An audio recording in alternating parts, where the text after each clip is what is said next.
Hello everybody and welcome to Breakwater Diary Days. I know I changed the title, but that's fine, that's just what we do here. Episode 2, Anime Review. In this week's episode we learned that Hina is less fit than me. She can only throw a ball a little amount, she can't jump very high. Jumping is what I was good at. Remember sports day?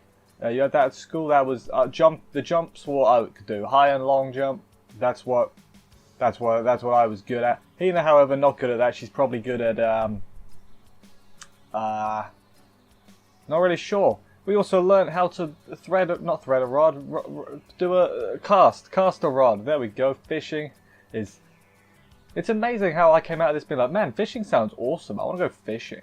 Anime girls can literally sell you anything, it turns out, including fishing. All they need is golf now. When's waifu golf? Let's get on that ASAP. Anyway, let's get on with the episode, see how it all went down and everything. Let's do this. We open up the best possible way in any series ever with bath time, of course, with red bath water. I assume it's some of that coloured, you put it in, it changes the bath water colour, that kind of stuff. She has some of that, and I mean, we know the obvious reason why it was like that, but hey, oh, what can you do? Bath time, thumbs up, whatever. Hina told her mum about joining the fishing club, and her mum was pretty shocked and everything, but she's like, it's fine. And her dad knows of the Breakwater Club, and that it's full of weirdos, it always has been. It likely always will be. Hina gets this look on her face like, wait, am I a weirdo now? And the answer is yes. Yes, you are a weirdo now. Next day, Natsumi and her cycled to school and everything. They're, good stuff. Physical fitness test is today. Hina is not good at it. As I said, she couldn't jump very high. She couldn't do the thing where you bend over, which I've never understood how difficult that is. Like, that's one thing I think I'm alright at. Maybe back in the day. Maybe now, I'm an old man now, so my back probably would not take it too well. But back in the day, I could probably do that alright. But hey, she did other things too. She threw a football or soccer ball, it looked like. I'll say football, I'm English, I don't care. A little bit, so there's that. Anyway, after all that, they shared their lunch and everything. It looked tasty and yummy. It was fish. There was a fish in there.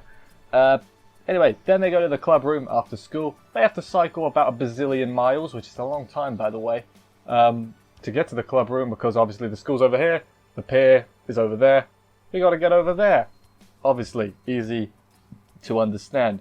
They get there. Kuroiwa is just lazing around. She's lazy because of she says she's worn out from the fitness test or whatever. I think she's just a lazy one. I can understand that. Being lazy definitely has a certain appeal to it. She basically then tricks the two of them into fixing her reels, her lines. She says it's a tradition for the rookie members to do it. It's not. We find out later on. She's just lying. Was anyone surprised by that? I figured that pretty damn quick. She's a what's the word? A deceitful minx. That sounds way harsher, but more playfully, less like it's an evil Final Fantasy monster, and more like a I've rambled on this point for too long. I'm just gonna move on. Anyway, not Natsumi. Hina fixes it because she likes unthreading things. Natsumi takes it apart to get the bit inside. Good stuff all around there. They finish it up. Ono shows up and says, "Hey, why are you doing that?" So as recompense, I guess, she gives Hina one of her rods, because otherwise Ono would get on her back. Didn't give Natsumi one. She even calls out like, "What about me?" And it's just like, you're not the main character. Whatever. Who cares? Then they go over. Hey, you got to learn how to cast next. Hina gets discouraged because she sucks at sports, because it's just like throwing a ball, and she's like, "Oh, I can't do that very well." And then they head out to the next area, the what do you call it? The breakwater.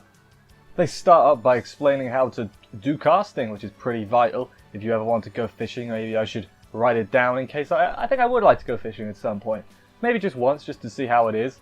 But hey, I can try out the casting like in this. Hina gives it a go, and instead of hooking anything important, she hooks Natsumi's skirt, which is funny until you realise that's very dangerous. She could have hooked some skin or something, which that'd be less good. But no, she hooks her skirt, shows the two behind the camera, not behind the camera, behind her, so the camera doesn't see it.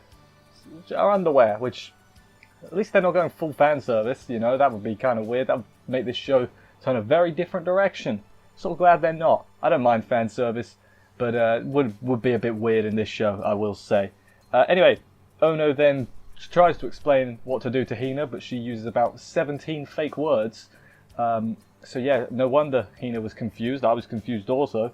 Kuroiwa then explains it properly. She's a good teacher, it turns out. Hey, didn't see that coming. She's actually like helpful. Natsumi stands far away. Hina still manages to repeatedly hit Natsumi with the thing, which was pretty funny. But then they get a how do you pronounce that word? Is it buoy or boy? Because I've heard both. One of them, and she draw a picture of Natsumi on it, and then somehow she's able to cast perfectly. It's like a Natsumi magnet is what she does with her rod. It's very impressive how you consistently manage to hit your friend. That is what I'm saying. Good thing that the hook didn't hook her. That's the one thing that would put me off fishing is the hook. Because if you cast it wrong, like I know I've heard people like catching their ears and things. It's like, oh no, man, that's scary. That's ugh. Don't want to get hooked or nothing. That's ugh, you know. But anyway, yeah. Then they fish for a bit. It's literally just a fish montage. Natsumi gets her rod as well and fishes. Then at the very end, Natsumi gets a bite, but it gets away. I think they said it was a sea bass, a big sea bass. But they tell Hina it was small, just basically to not scare her away because she's terrified of the big fish and she only likes the little guppies. Guppies are fish.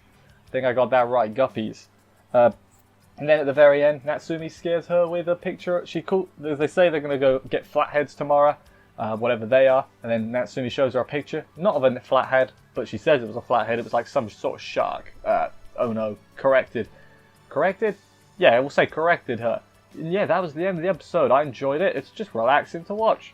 Fishing always comes across as relaxing, so I guess it makes sense that a show about fishing is also relaxing. It is kind of interesting learning the multiple things about fishing, like how the rods are made and everything, and how to cast. A lot of stuff, like how you got to boing it. They explained it.